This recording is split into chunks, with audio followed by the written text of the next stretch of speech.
Hi, it's Rob Hall from RKH Business Advisory Services. Today we want to share with you something that I think is pretty cool.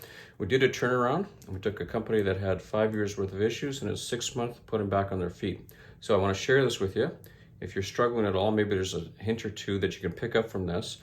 And you'll find out that it wasn't really not really complicated, and it was more along the lines of some dedication and some brute force to change some behaviors and change some focus, and away we go. So I'm going to back out of the camera and I'm going to show you this, and hopefully this brings some help for you as well. Okay, so let's get into it. Current ratio. Industry target range right about here. They were in there at some point, fell out, and never recovered. So they've got liquidity issues. So that's obviously a big issue when you're running a small business, trying to have enough cash on hand to pay payroll and pay your bills, as well as cash in the bank so you can strategically invest and move your company forward, respond to changes in the industry or the competitor pressures that you may face. So follow that. No profit for the last few years. Try and struggle back here, and then just fell off a cliff there. Negative territory for quite a period of time. So no profit, no cash equals liquidity issues. And also what you would expect, return on equity, same kind of profile as net profit, just fell off a cliff. Looks like it's not going to recover. So what you're looking at is about 5 years worth of results there. So when we came in, we saw immediately liquidity issues, quality issues, expense issues, obviously margin issues, performance insight issues. This is related to how are things going on a daily basis in terms of operations, your quality control. Are you adding value or just adding cost to the organization? Are you efficient, inefficient? How's your timing of delivery? Client confusion we found very interesting is they've served a whole range of clients with different products and different price ranges and different long-term billable potential with these clients. So they needed to straighten that out as well. So what we did when we came in is the first thing we asked for was to develop a 13-week cash flow model. So what this thing does here, it tells us how much time we have to figure out the problem and to respond to try and resolve it. If that cash flow model says you got about 10 days, then you're done. So fortunately in this case, it told us we had more time than that. So although we needed to generate some more cash, we developed a model and gave us some insights. We went from there, knowing we had some time. We reviewed the financials. We asked for 5 years financials, that's standard. And what we do is we look for year-over-year changes and compare those from year 1 to 2, 3 to 4, etc. Also the last profitable year to current year, to look at the anomalies between when you were profitable and now that you're not, and look for major changes in there to see if something was out of whack. And we did find something very quickly. It's not difficult when you run financial models. The numbers tend to pop to the top. So that's what we did. We ran some models. From there, we looked at the economic value of each product and client profile. What should we be selling? What price should we be selling? And who should we be selling it to? So we wanted to get a little more disciplined in that area. And then we looked at the operational procedures for cost and quality. So the thing about operations is it can be a competitive advantage if it's done right. And if it's done wrong, you're just going to be sucking profits off the bottom line and adding costs. So we wanted to spend some time understanding how delivery was going. We reviewed some key metrics. That didn't take long because there really was not many key metrics being monitored. So what we did is we went back and developed some out of here and some here, and I'll talk about those in a minute. But that's what we did is we monitored those, interviewed some staff members to get some insights. We could have interviewed the clients, but decided not to at this point. We knew what we were looking for pretty quickly. So this model provided us the disbursements and expenses to forecast. That 13-week model is hugely handy when you're in these kinds of situations. And it's just as handy if you're just running a business on a regular basis. I recommend you would put that there as part of your routine. We cut costs strategically. And what that means strategically is you just don't cut costs across the board. Unless you're in a dire strait, you must cut everything.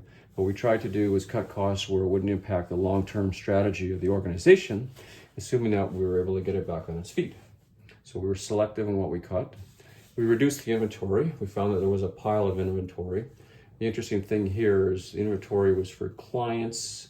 It wasn't called upon much to be sold, as well as it sat on the shelves for weeks, and you could get the stuff in 12 to 24 hours. And no client ever wanted it that much quicker anyway. So we said, well, let's not tie up capital, let's offload the inventory. That was a bit of a challenge because that was a mindset challenge of, well, we got to be responsive to the client. And, well, how unreasonable will that client going to be if they're going to have to wait 12 hours and it's not? If you really had to, you could probably run to the store and pick up whatever they needed and send it over if you're worried about the client relationship.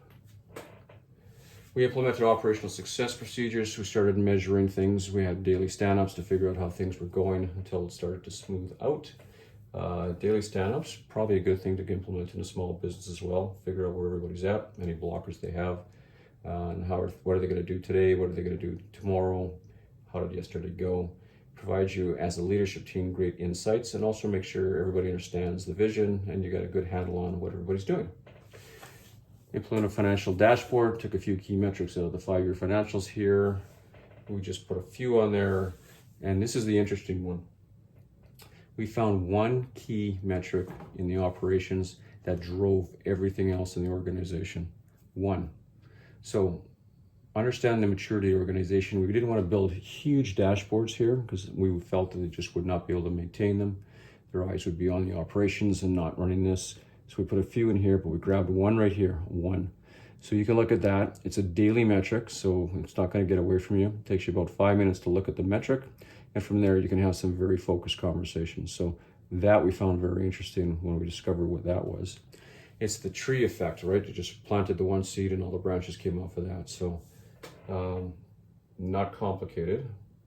Focus on the H&ER, try to bring that back. There was a lot of people not paying their bills on time. Remember, you're not a bank. You're not in the business of funding your customers. You're in the business of providing service and getting paid for it. So try to keep that in mind. And then we picked profitable products and clients. And we knew that some of the products and some of the rates weren't providing the margins we needed. So we adjusted those rates and the products and the focus on the clients. So those are all the things we did. So with that in mind, you can see that the current ratio started to dive the other way. It was moving up. We weren't quite where we wanted to be, but we certainly are in the right direction from a liquidity point of view. The net profit margin, huge jump in 6 months. Obviously the ROE would follow that. Both moved from negative territory to positive territory. And in the end, the results were a 30% increase in revenue in 6 months, year over year, 4 times profit over a previous period, year over year. We have an improving liquidity position. We still want to move that one, that dial, and keep an eye on that one. Cost containment measures in place to make sure that your margins are staying where they need to be.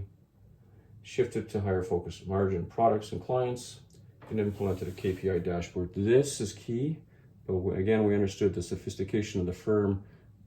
2 or 3 financials and one metric took care of all the operational items. I could look at that one metric on a daily basis and tell you how things are going 30 days out from a billable perspective and from a client delivery perspective. It was a beautiful metric to find. Anyways, that's where we're at. So we took 6 months to turn 5 years around, and maybe there's something in this you can pick up and will help your business.